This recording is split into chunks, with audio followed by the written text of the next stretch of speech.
Olá, bom dia amigos e amigas aqui do canal Dica de Hoje. Hoje, sábado, dia que a gente fala um pouco mais sobre macroeconomia. Atendendo a pedidos de muitas pessoas, eu vou falar aqui a minha opinião sobre a questão da meta contínua. Uma meta que é utilizada em diversos países do mundo, é verdade, mas eu vou acabar falando uma opinião que talvez seja um pouco divergente daquela que a gente está ouvindo aí no mercado.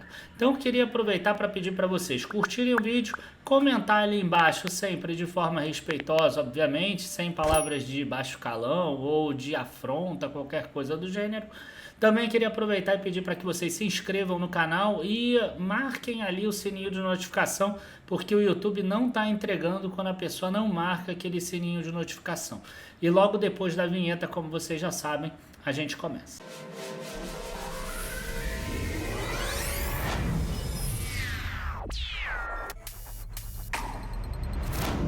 Bom, pessoal, eu vou tentar explicar mais ou menos o que acontece voltando bastante no tempo, tá? O Brasil, ele entrou no Plano Real. E depois, no período inicial, o Brasil tentou fazer uma paridade cambial em que o Brasil teria o real valendo $1 e essa paridade cambial funcionou por alguns anos.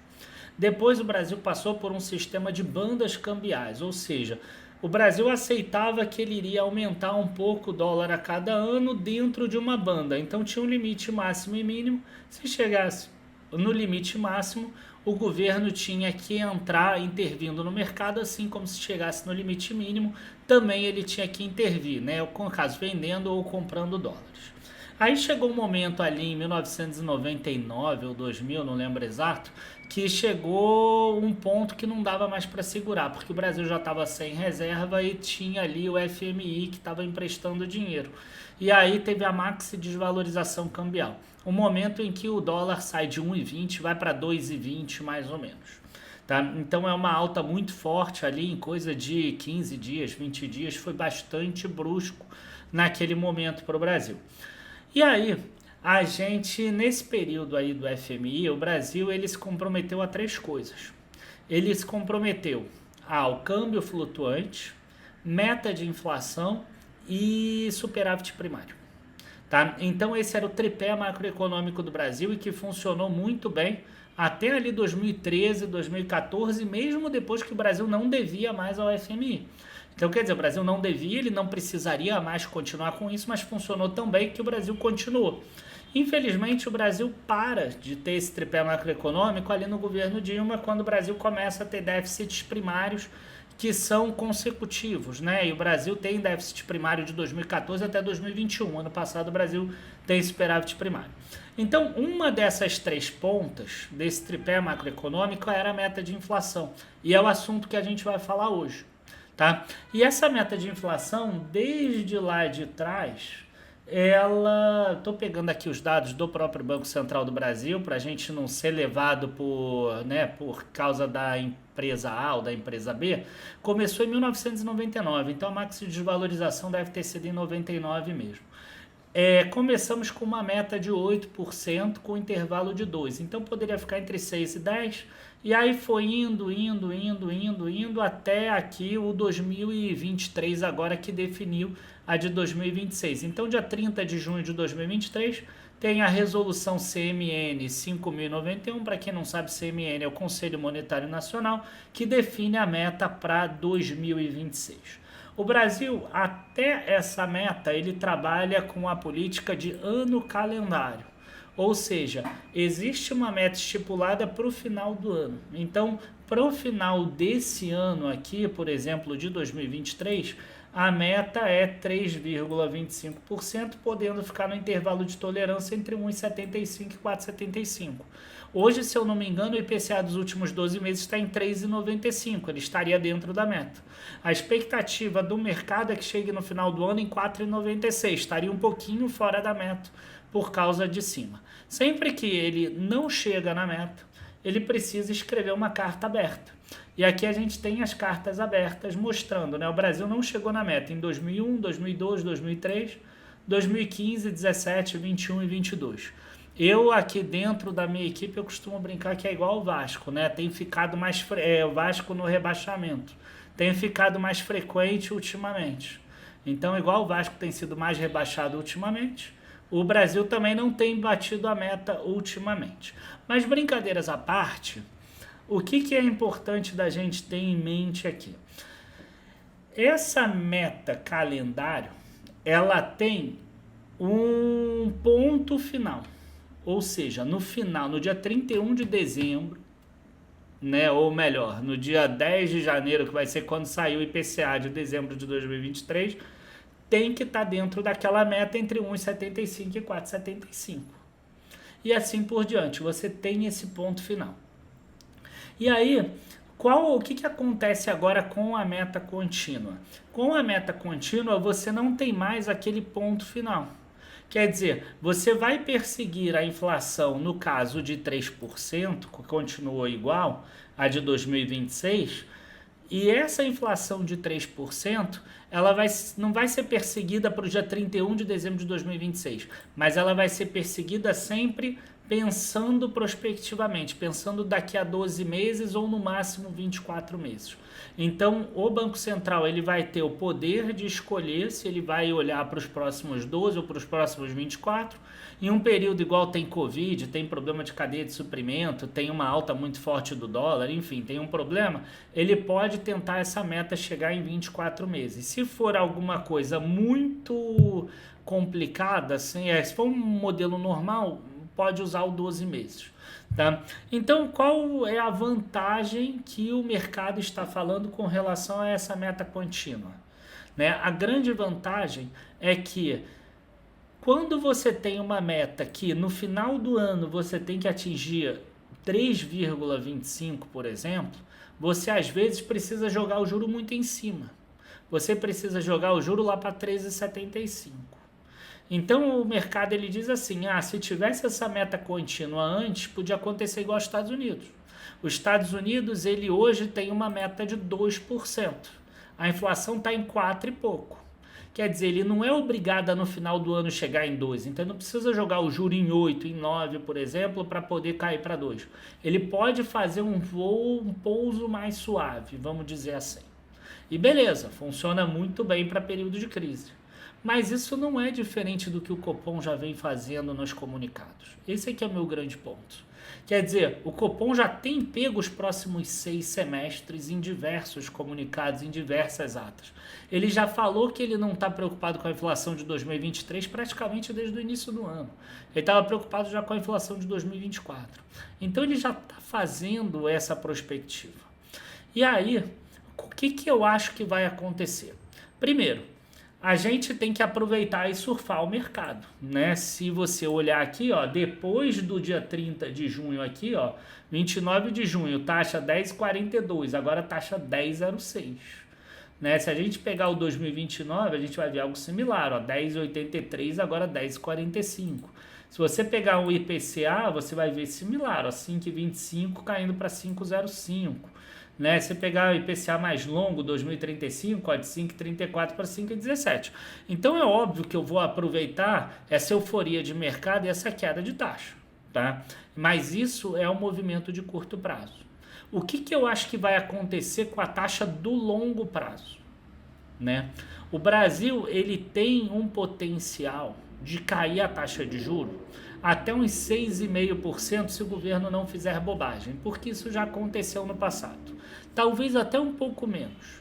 Né? Se você tiver uma inflação de 3 e a coisa andando bem, se você jogar a taxa em 6, você tem 3% de juro real. Tá? Então, num período de euforia e etc., você consegue jogar a taxa nesse patamar. O que acontece com a meta contínua na minha visão? Como você nunca tem a meta chegando em um objetivo, o que acontece, por exemplo, se você tiver com uma inflação de 3,5%, 3,6% e as projeções são que a inflação vai chegar em 3% nos próximos 12 meses?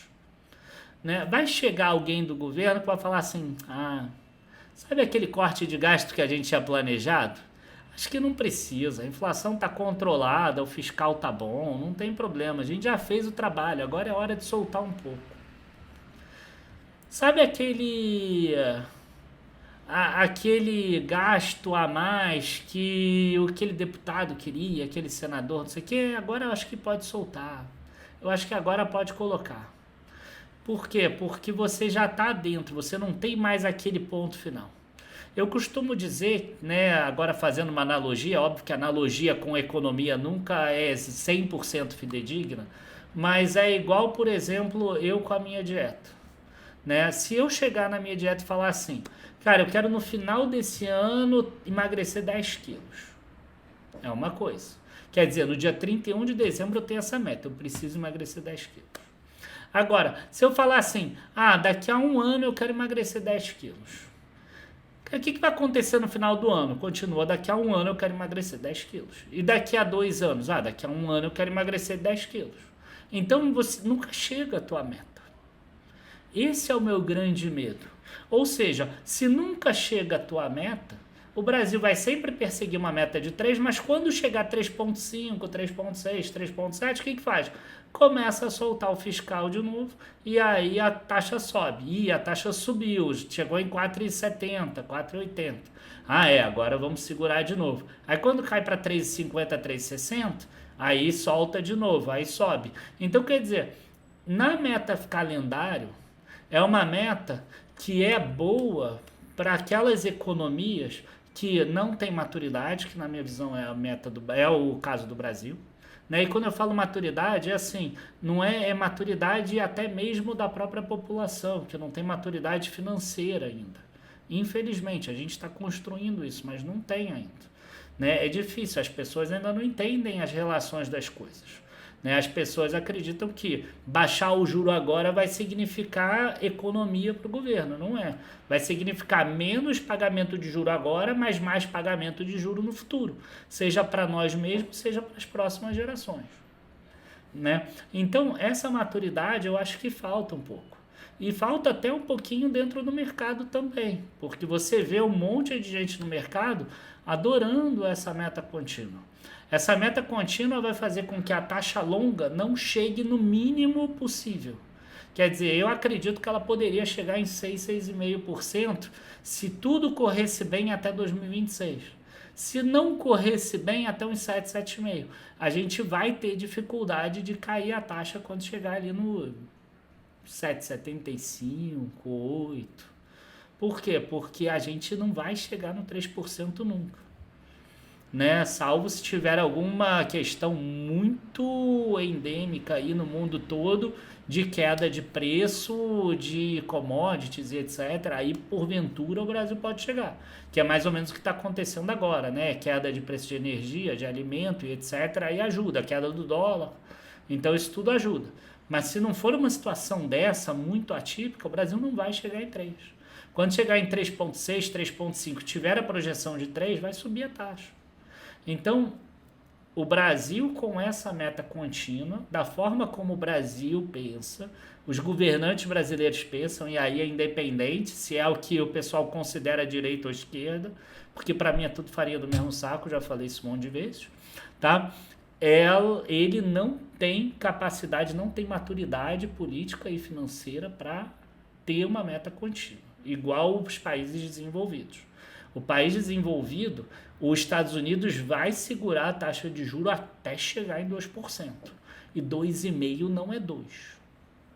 O Brasil não, vocês vão ver. Quando chegar ele perde 3,5%, o pessoal já vai falar, pô, vamos gastar mais, já tá bom, não sei o quê.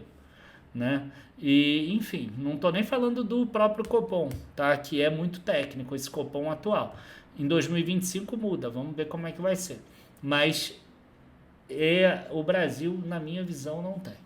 Tá? Então, a gente vai agora surfar a queda de juro.